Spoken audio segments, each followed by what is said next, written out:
by deepening the rift between US regulators and Web3 builders. We've seen an increasingly disorderly regulatory environment and some really confusing statements around crypto coming from federal regulators. That's led more recently to some bank failures like Silvergate and then SVB. It's too early now to know all the facts, but what's clear is that the innovation that's promised by Web3 has to be part of the solution. So with that, we want to take a look at some of the brighter spots in Web3.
Well, there we go. Let's go.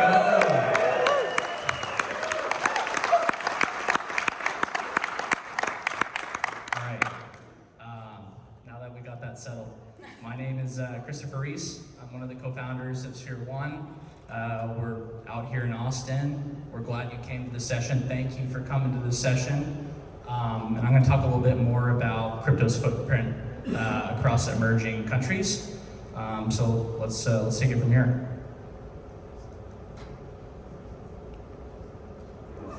I'm running a 2-click setup, so.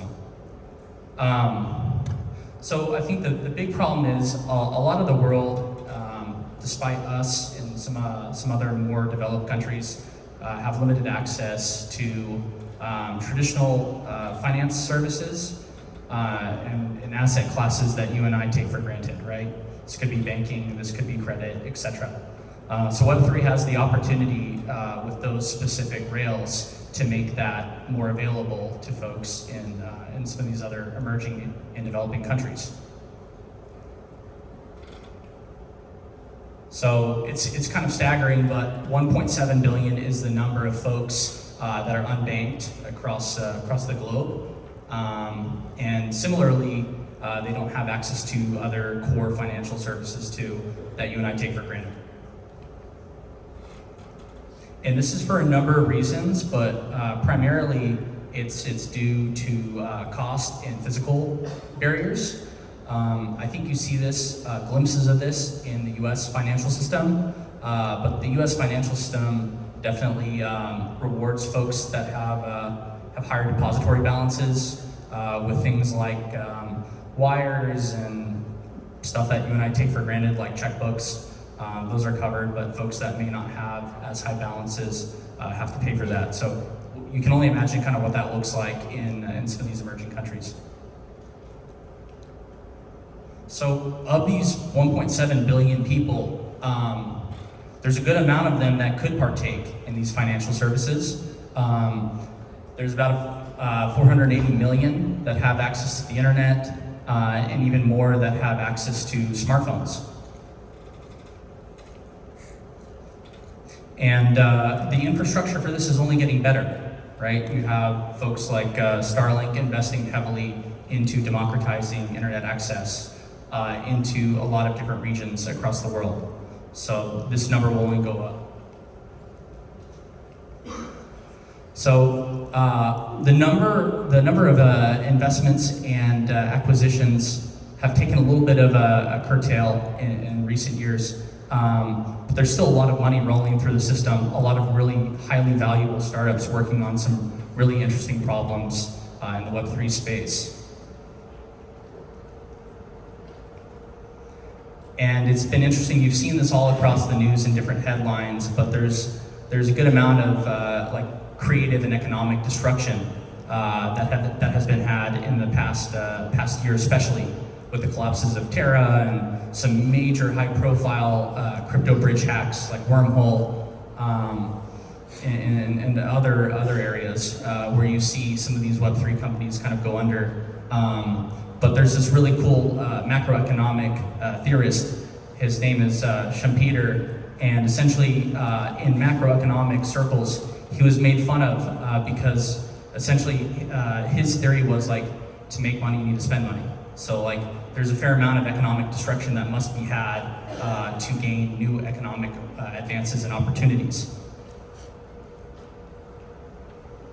So, you know, we have our little purview here in the United States and in Europe and wherever else everyone's visiting from. I'm sure we have a pretty cool crowd here from different countries across the world here. But it'd be interesting to see kind of like what folks think are the countries that are benefiting the most from like Web3 and crypto rails. And if you guessed any first world countries, kind of like the United States or anything in Western Europe, you'd be wrong, right?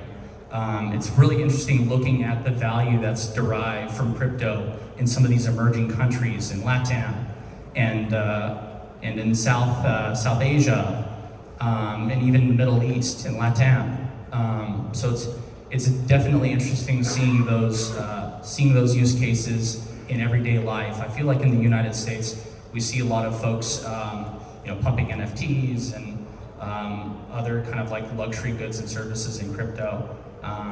And these guys, it's more of a way of life. So it's obviously a pretty big global footprint. You see some white, but for the most part, a lot of countries are represented. And they're represented in a big way, especially in some of these emerging countries. So I think this visualization gives you a good understanding of what that looks like. And what's even more interesting is when you kind of look at the GDP output of like maybe somebody like the United States and North America, which is sitting on 25 trillion in yearly GDP, versus maybe LATAM that's sitting around 5 trillion in GDP output. But really, they're taking 50% of the value that we're receiving in crypto. So you see this like giant mismatch in GDP output, but they're definitely at the forefront of crypto usage and utilization in some of these emerging countries. So let's dig into that a little bit more. In LATAM, we see 3 really prevalent use cases. We see crypto used as a store of value. We see it used for remittance and cross-border payments. And we see it for decentralized finance as a way to get access to these new asset classes we're seeing. And a lot of it is due to like rampant inflation rates Even in the biggest 5 countries, we're seeing like 25-year highs for inflation, sitting at 12+%. And in Argentina and Venezuela, it's even worse. So we're seeing really solid stablecoin adoption as a result. And in Argentina, especially, it's really interesting that the capital controls there are such that like citizens there can really only trade their Argentine pesos for 200 USD per month. So like you see people's life savings go poof because they don't have access to physical dollars. So like USDC provides them access to dollars so that they can preserve their wealth. And it's definitely interesting. Like a lot of entrepreneurial folks do, the folks in Argentina have created this black market for dollar exchanges. So you would pay like roughly double the Argentine pesos for a US dollar in the black market than you would going to a legitimate bank. So when you see this, right, Venezuela, Argentina, massive stablecoin usage.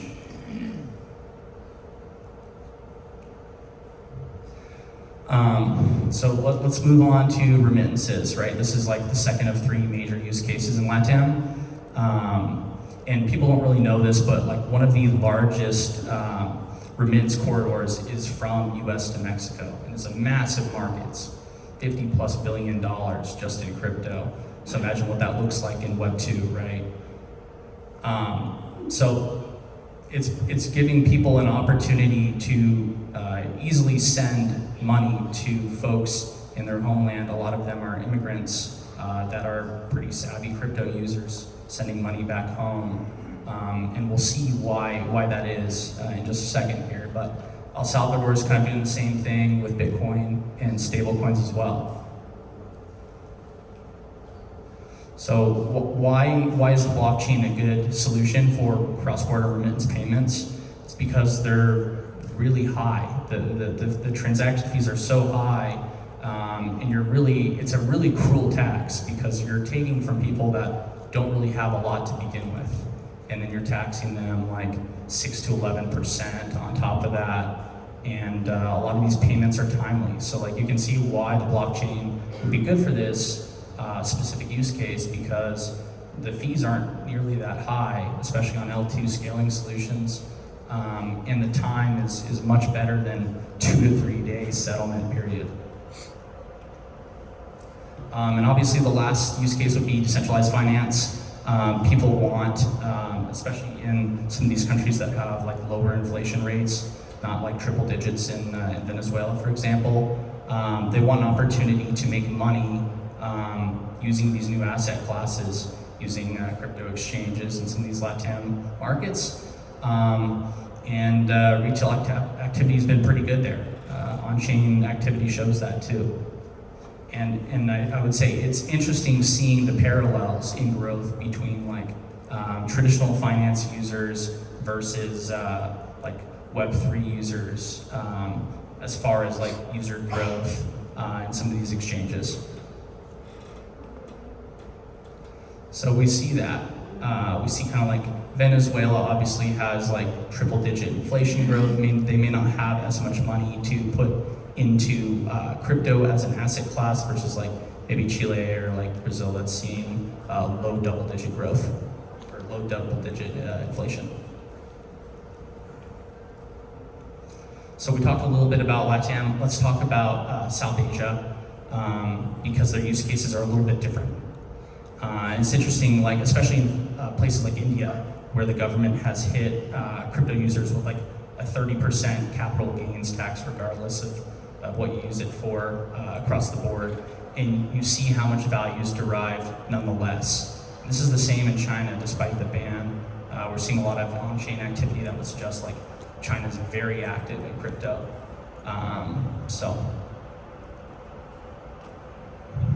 And for this region, it's mostly about Web3 games. We saw like this big movement in play to earn with Axie Infinity. Axie is obviously out of Vietnam, and 1 in 3 people know or have played Axie Infinity.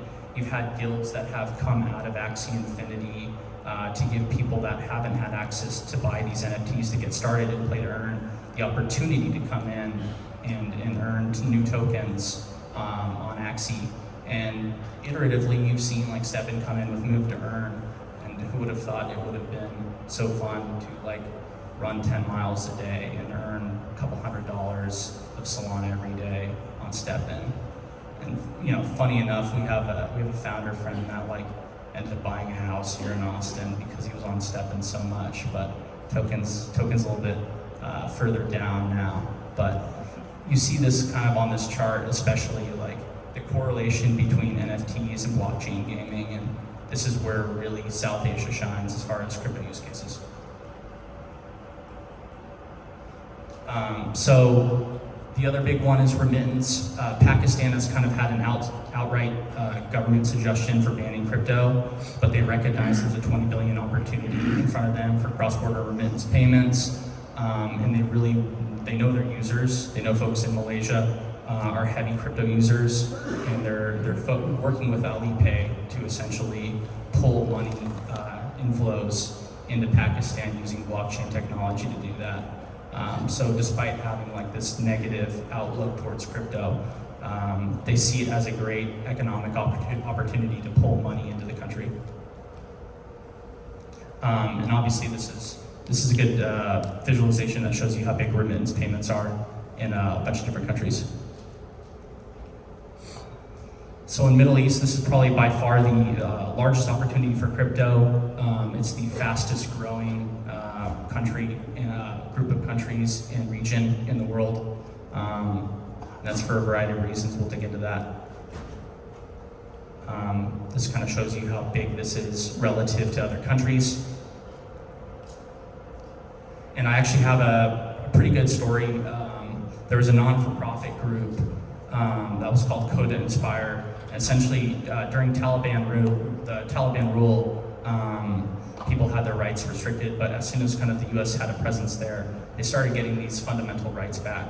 And as we kind of progressively pulled our troops out of Afghanistan, there was a non-for-profit group that essentially taught a lot of Afghani women and children how to use DeFi and other core crypto primitives, like on-ramps and off-ramps and exchanges. And it provided them a way to pull their liquidity out of Afghanistan as the Taliban kind of got more power in that region. And they were able to pull their liquidity out and start a new life in certain European countries like Greece that were offering these people a place for safe haven. And you see this in this chart here. You see like this giant spike in September, and that's like everyone kind of pulling out of Afghanistan. And at some point, the Taliban realizes that like, you know, people are getting these financial freedoms, and then they kind of restrict access altogether. So, kind of last but not least, we'll talk about Sub-Saharan Africa because they are by far the largest crypto payment user as far as regions go. We'll dig into that more. So in Sub-Saharan Africa countries, there's limited financial infrastructure for cross-border and remittance payments. So the blockchain is a natural contender for that. And similarly, they have tight capital controls in like countries like Nigeria. So this makes it really difficult if you're trying to do like cross-border payments for B2B. Like if you need raw materials or such. So B2B use cases are massive, as well as P2P for like groceries and stuff like that, where they can't off-ramp or send their money abroad. So you see the results here that like crypto transcends like race, gender, and ageism. So the results are kind of there. And it's all about community first, where everyone has a vote that matters. And what's interesting is in these consensus protocols is whether it's proof of work, proof of history, proof of stake, is these validators don't care about any of those biases. So with that, I'll turn it over to Hilary, and she'll talk a little bit more about how this how these payments and regulatory landscape works.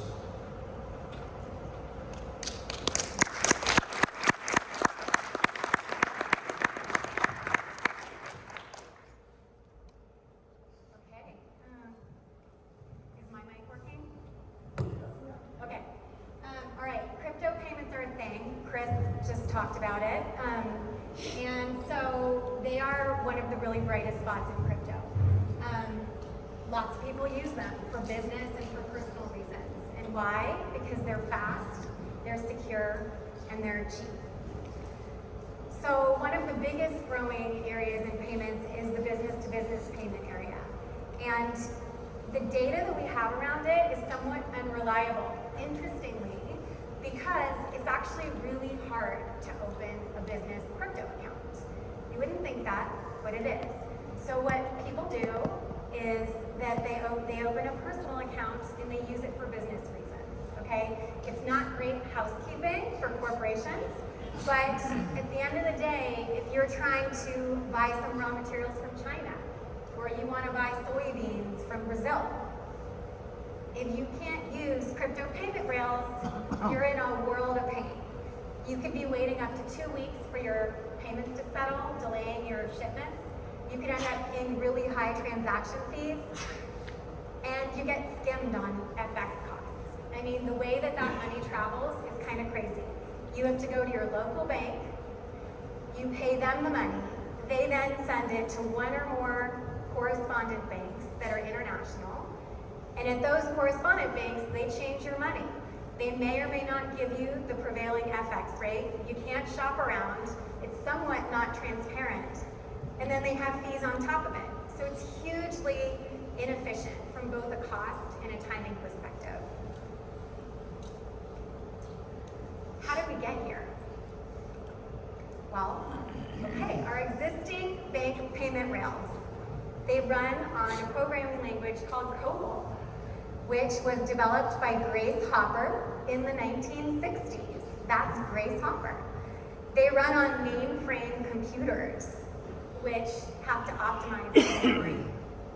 They're easy to use, they're fast, and they work great. In fact, COBOL, at the time that it was rolled out, was sort of advertised as anyone can learn to do it. It wasn't the like zeros and ones of code that preceded that. So they could train people up, they could have lots of people, and at the end of the day, it's been debugged all these years, so it works really great for the banks. But the problem is, COBOL doesn't really interact well with more modern technology. It doesn't hook in directly to the internet, and it certainly can't work with mobile payments. So what you have here is a situation where banks and the US government are running on a huge technical debt. We can't really underestimate how serious that is. Because it's easy enough for us to stand up here and say, oh, all the payments should be on crypto. Everything should just be instant, right? But to upgrade this technology is a monumental task. And just to put it in perspective, some people here might remember in 2000, the whole crisis over Y2K. People thought that it was going to be the end of the world because we were going from 1999 to 2000. Why? Because they weren't sure that the computers could actually upgrade those 2 digits from 19 to 20, right? And so, again, the computers had been programmed to optimize for memory, and so having those extra digits was going to be wasteful at the time. So here we are, there we were in a situation where people were crisis monitoring and trying to figure out what to do. More recently, during COVID, the IRS had to scramble to make modifications to COBOL so that they could send out those stimulus checks quickly. We're just in a situation where it doesn't upgrade so easily. So you can see why payments would have taken off in crypto, right? The thing that really catalyzed that were stable coins. And this chart, I'm just gonna say, in keeping with what I mentioned earlier, this chart was pulled yesterday, but it's already outdated because we have some stuff going on in the marketplace. But the principle remains. Stable coins were the first digital tokens that would be pegged to fiat currency, and namely $1. So their value would never fluctuate. Notionally, they should always be pegged to $1. And the reason that's important is that before they existed, if you wanted to buy things, everyday goods, make payments, if somebody would take your payment, you had to use crypto like Bitcoin or Ethereum that was volatile and fluctuating in price. So you wouldn't really want to do that. But with stable coins, brought the first real digital dollar. So there are different sorts of stablecoins. As I'm sure you guys know, there are reserve stablecoins that actually have reserve currencies that are kept in the bank to back them. Then there are collateralized stablecoins that are collateralized. These are decentralized. They're collateralized by crypto. So one of the examples of that would be DAI, that's minted on MakerDAO network. And then there are algorithmic stablecoins, and none of those have really succeeded in pushing out anything that resembles being pegged to a dollar. But the point is that stablecoins enable payments. The second feature that enabled payments in crypto were layer 2 scaling solutions. So layer 2 scaling solutions sit on top of layer 1, like Ethereum or Bitcoin. And the way they work is that before they existed, you would have had to pay, you try to send $1 or buy a $10 NFT or buy a cup of coffee, and you could be, and if you want to do it directly on a blockchain, you could be in for like $10 to $200 worth of gas fees, or rather transaction fees. And that is not, that's cost prohibitive. So layer 2s like Optimism, Arbitrum, Polygon, they rolled out this last year. So just to put in historical perspective, if 2020 was the year of DeFi and 2021 was the year of NFTs, then I want to say that 2022 was the year of layer 2 scaling solutions. And why this is important is that combined with stablecoins enables micropayments. So micropayments means you can use crypto for everyday things. It doesn't have to be like super valuable CryptoPunk NFT or a beetle. It reduces the gas fees to like cents, and they sit on top of layer 1s and honor all of the core technology on layer 1. So they remain decentralized and secure. Micropayments make crypto easy and fun. But if you want to use crypto for micropayments, at a certain point you're going to want on and off ramps. So you still need banks and payment processors. Now, for a while, the banks weren't really sure what to do with crypto. They were reluctant to interact with it. They didn't want to store reserves for stablecoins. They didn't want to issue stablecoins. They didn't want to custody digital assets. They were a bit concerned. But in 2020, Brian Brooks was the acting controller of the currency under Trump, and he delivered a huge gift to crypto, which ended up being a big watershed moment. He clarified for the banks that they could custody crypto for their customers, that they could issue stablecoins, that they could issue loans backed by crypto, that they could hold crypto on their balance sheets. And then just in context, before that, just to give you a flavor of what the federal government was doing, was that they had proposed a fintech bank charter for banks to be able to, for fintech companies to be able to access banking, to access federal rails for banking activities. And it was supposed to make it easier for fintechs to operate. So that, and we'll talk about that in a minute, but Brian Brooks managed to fight that as the controller of the currency and won. So who regulates banks anyway? It's useful to know that here in the States, we have a dual banking system. What does that mean? It means that banks and financial institutions, they can choose their regulator. They can either be regulated by states plus the Federal Deposit Insurance Corporation, or they can be regulated at the federal level by the Office of the Controller of the Currency. This is a bit of a map of regulators that oversee banking, and as you can see, it's quite a tangled map. But the point is that our banking system is supposed to create flexibility and resilience, because states are supposed to be able to be more innovative than the federal government. And by having this dual banking system, it's meant to create more opportunities for creating risk. At the end of the day, banks are supposed to undertake risk so that our economy can grow. They're supposed to make loans to businesses so that businesses can create products and hire people and make our economy grow. So by dividing the power between the states and the federal government, this makes it so that there can be different kinds of banks and different sizes of banks, and you won't have one central authority that can be corrupted or arbitrary in the way that they make policy. States can be more nimble than the Fed, so they have smaller political constituencies, so they don't have to balance as many interests as the federal government. They can be laboratories, and they bring localized knowledge to policies. They're also incentivized to innovate because it brings tax dollars and people to the state. But they're not always so innovative. So with the FinTech charter, they sued the OCC because they said that the OCC overstepped its power in trying to issue this FinTech charter. Why? Because because the FinTechs weren't depository institutions. Now, that was the reason that they stated, but the real reason was probably that they just felt that FinTech should be within their purview. So since then, the federal government has just openly opposed crypto. They've said that they hate cryptocurrencies, and then earlier this year, they made some confusing guidance. They said banking organizations are neither prohibited nor discouraged from providing banking services to customers of any particular class or type. And then they went right on to say, but issuing or holding crypto assets is highly likely to be inconsistent with safe and sound banking practices. So what are we left to think? If you're a bank, what does that mean? Kind of freaky. The ideal regulatory framework, though, is to have really a federal unified statute that and group of regulations that can promote this innovation, but also protect consumers. But the reality is that we have a very disorderly, politicized approach to granting access.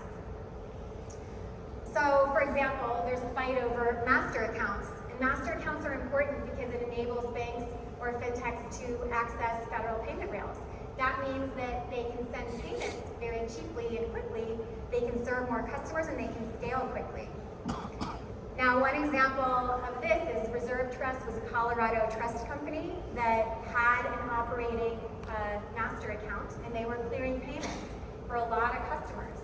They got shut down for unknown reasons last year. They were notified by the Kansas City Fed that their license was revoked. Similarly, Custodia Bank, which is a Wyoming entity, and Wyoming has been very forward-thinking in terms of embracing crypto and wanting to create helpful regulatory frameworks so that crypto can operate in a compliant and regulated fashion. The Custodia Bank was trying to get a federal master account and applied for one and has been denied. So they're fighting that out in the courts. But what we see here is that there's a power struggle between the states and the federal government. And that's creating dysfunction and a disorderly process. So it's confusing for founders because it's patchwork regulation and they don't know what to do. They don't have access to really valuable infrastructure that the federal government controls. And at the end of the day, what this leads to is more instability because we have fewer financial institutions that can bank crypto and fintechs. And the stakes are actually quite high because as we talked about with the idea of people opening a personal account to use for business purposes, the shadow banking system will grow. If people want to use crypto payments, they're going to use crypto payments and they'll find a way. And the real issue is that other countries are innovating here. Primarily, and most importantly, China has rolled out its digital yuan on the DSAP. And that already is active in their country and people are using it and downloading it. And it's really only a matter of time before tourists come to the United States wanting to use the digital yuan to buy goods. Merchants decide that they want to adopt it as well because they want to sell those goods and have that customer base. And then, from there it kind of takes off. If there's not a better alternative, as much as people won't like the privacy infractions of conducting business on a Chinese digital currency, it's absolutely a picture. And then you can see further down the road that this starts to call into question whether the US dollar can remain the reserve currency of choice for the world, which it is today. So in our view, the stakes are pretty high. Banking regulators are most worried about money laundering, terrorist financing, protecting consumers, and the stability of the financial system. Those are their big concerns. So the root cause, however, of those concerns is the fact that money is flowing separately from the information that's tied to it. So going back to the discussion around the COBOL, is that you have this mainframe computer system, and each financial institution has their own accounting ledger. So you don't have one unified ledger where you can see the whole picture. Everybody's got their own book of accounts. And when money moves, the way it moves is that first, a message is sent from one institution to another one. Then, each of the institutions make an entry on their ledger, debiting one and crediting the receiver. But it's only later that the debit and the credit get settled.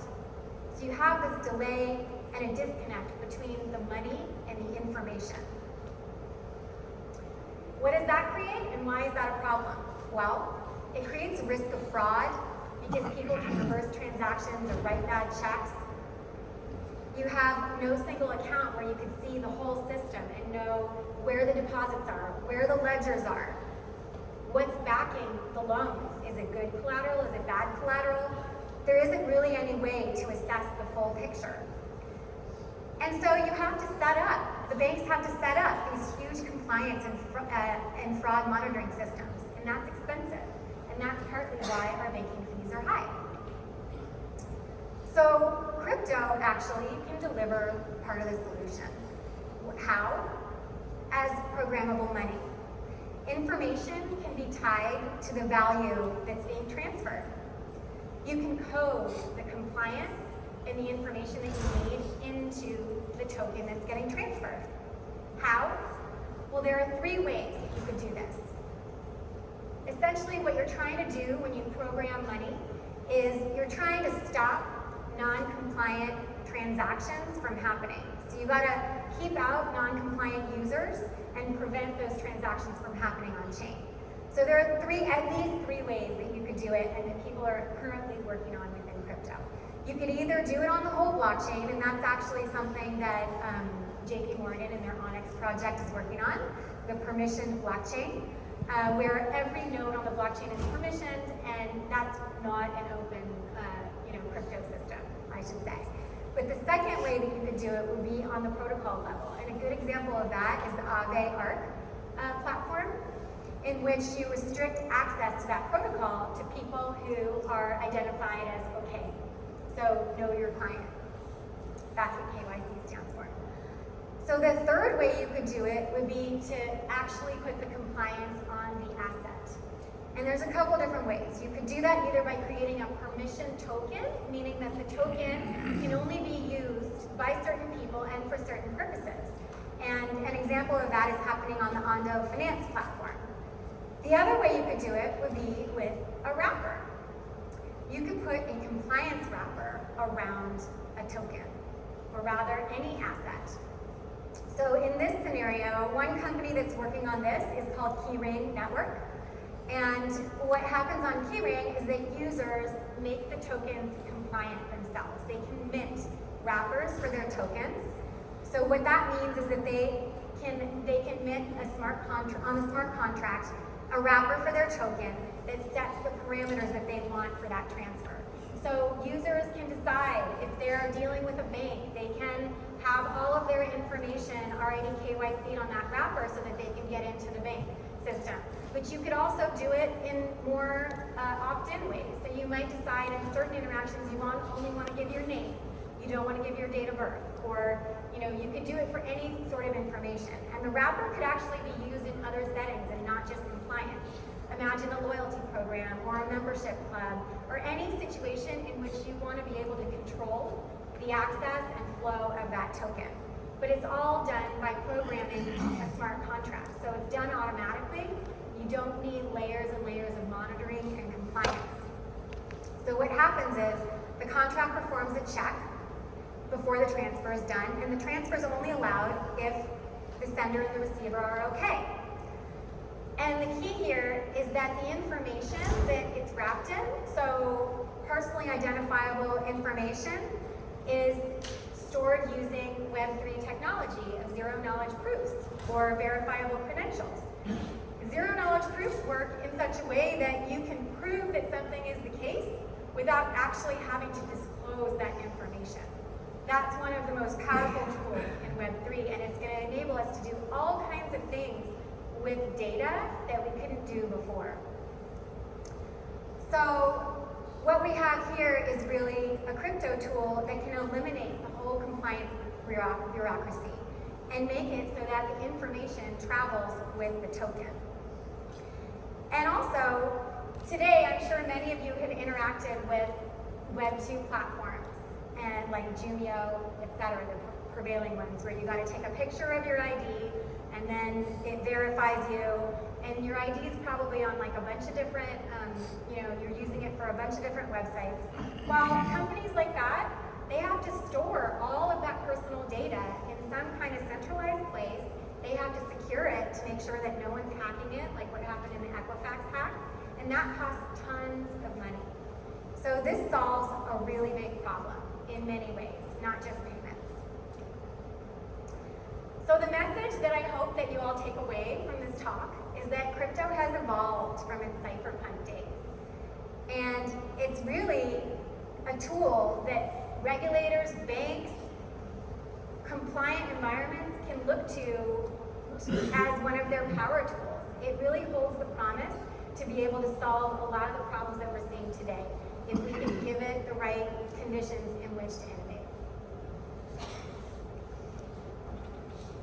And now I'm going to turn it over to Ryan, who's going to actually address some of the usability challenges, the user experience challenges in crypto, because as you know, it's difficult to interact with MetaMask sometimes and directly on-chain. Signing messages can get confusing. And so he's going to talk about usability challenges as another way for to pave wider spread adoption.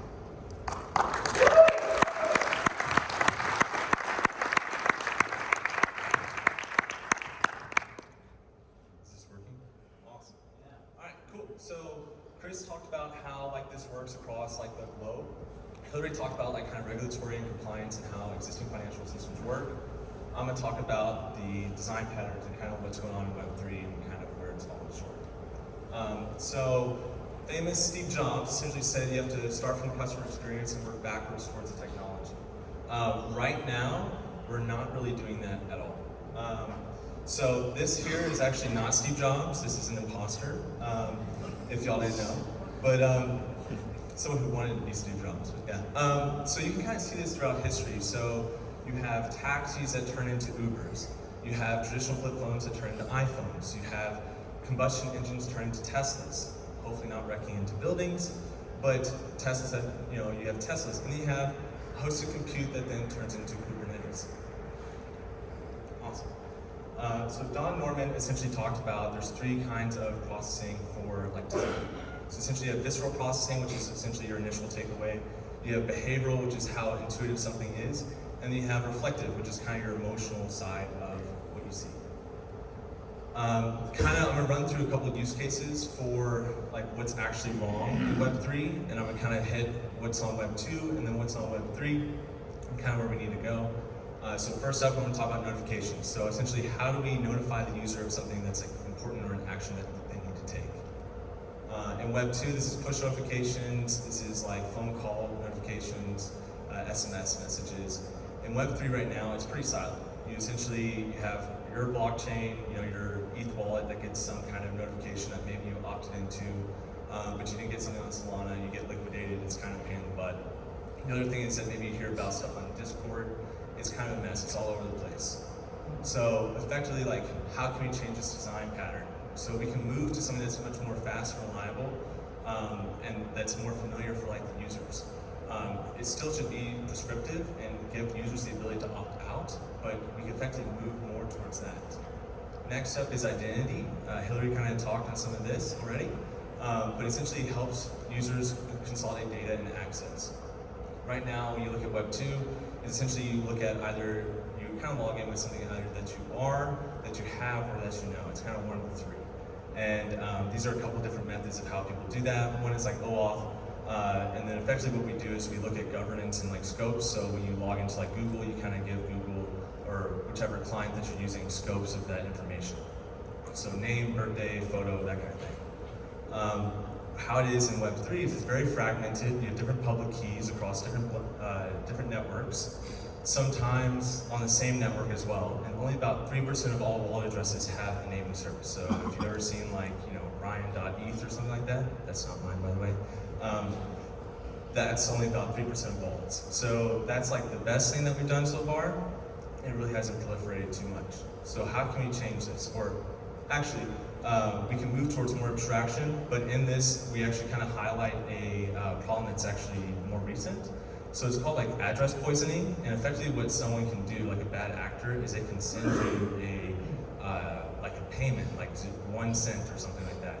And it could be 1 digit or a character off, and then effectively they will populate themselves inside of MetaMask, and so that when maybe it's your buddy and their address 123, you always see 123, so you just assume that you're sending money to that person, but then this person sends you $1 or like a cent, and they go to the top of your list, then you end up sending that bad actor actually the money that you were meant to sending to your friend. Next up is kind of like network fees. So this is gas fees. Everyone hates this stuff, or at least I do. I don't think any of my parents or friends, this is like probably the hardest thing I feel like to communicate to people. So kind of in TradFi, you essentially have this for networks or interchange fees. In cloud infrastructure, essentially the application is paying for that. It's all like the user doesn't know about it, but it's for like compute, networking, storage costs. Right now we have gas fees, and that's like what Hilary was touching on. That can go to $100. Not super great. When you want to go cross-chain, which is kind of what looks like to be the future, and what I'm essentially really excited about, you have to pay gas fees on both sides. So kind of good luck there if you don't have effectively the gas token on both sides of the chain. And then the gas fees have to be paid and get the actual gas currency. There's some new stuff that's coming out, like account abstraction that's helping with this, and I'm really excited for it, but it's not quite there yet, and it's not across every wallet yet. So kind of how can we do better with this? Like what can we do better? Hilary touched on this a little bit. It's the L2s. That'll actually reduce the gas cost for most end users, or you can use like a lower cost chain like Solana or something. And then you can actually provide a way for the app or service provider to pay response for those gas fees. Next up is like network interoperability. So kind of when we look at this, it's like communicating between two different networks, cross-chain stuff. Right now in Web2 or in traditional banking, this is like Swift for international payments. And then you have like translating apps for like in-time or real-time translations. In crypto, you kind of have this like huge, like kind of pain in the butt problem. So load times are inconsistent. The performance across blockchains is really difficult. Pretty much anything you're trying to do across blockchains is a pain in the butt. You have to go to a different web page most of the time to bridge the assets. It's just all a pain in the butt. So what can we do to like make this better? We can make this better by essentially moving the funds faster, as fast as block times can permit.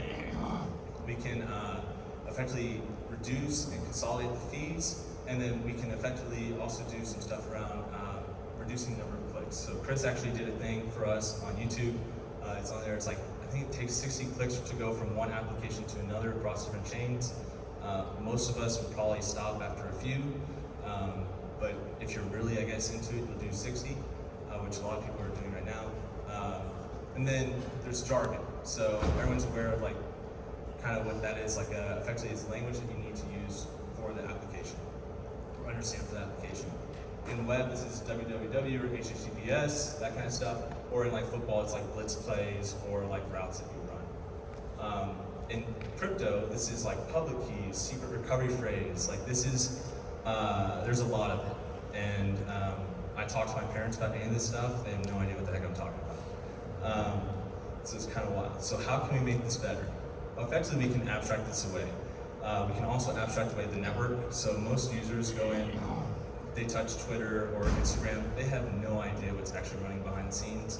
And I don't really feel like users in the future should have any idea either. Next up is kind of recoverability. This is a big deal. So how do you gain access to a previously lost account? In Web 2, this is like you forgot your password, you kind of go through that whole thing, or you have Find My iPhone. In Web 3, there's some stuff with account abstraction, so you can do social recovery, and you can have like guardian networks and some stuff like that. There's some extremes that people have taken where effectively they will take their secret recovery phrase and then put it on a metal plate, so that way if their house burns down, they still have a way to recover their account, which is kind of crazy. And you can also do cloud backups. So kind of how can we fix this? Mainly we should rely on users manually copying that over, because they can place it in like their actual physical wallet and get robbed or something, and there it's gone. We should also provide multiple channels for a way for them to recover the account. And we should also have cross-chain recoverability. So the big problem is that you may have account abstraction on EVM. How do you do this on Solana? How do you do this on other chains? Like, it's kind of a pain eventually if everyone's across different blockchains. There's education, which is a huge, huge barrier. So how we essentially conceptualize a topic. And Web 2, big thing that I don't know if anyone had this. I had a teacher one time show me how to write a check in school. That's like the difficulty layer of people, I guess, today. It's either swipe your credit card or write a check. And then it gets even easier if you're just sending money to someone with Venmo. That is not the case for Web 3. In Web 3, you effectively, at this one place here, I won't name the NFT marketplace, they told people to ask a friend to figure out how to get money into there. I've never seen that in anything else, so I think there's definitely some things we need to improve there.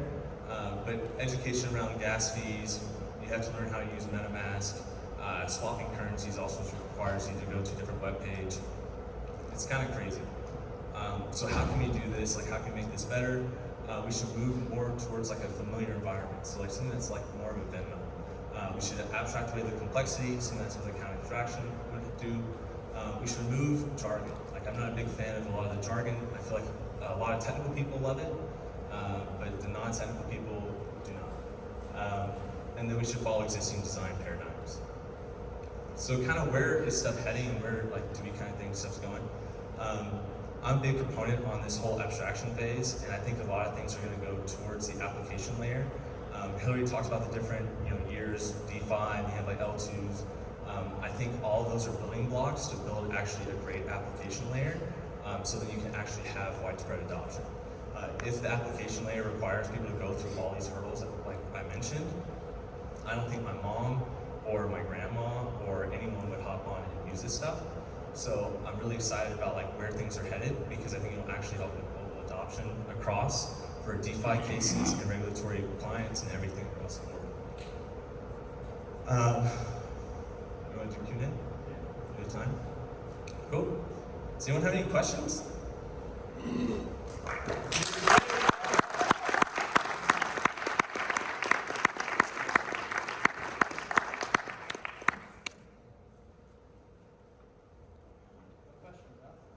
What do you got?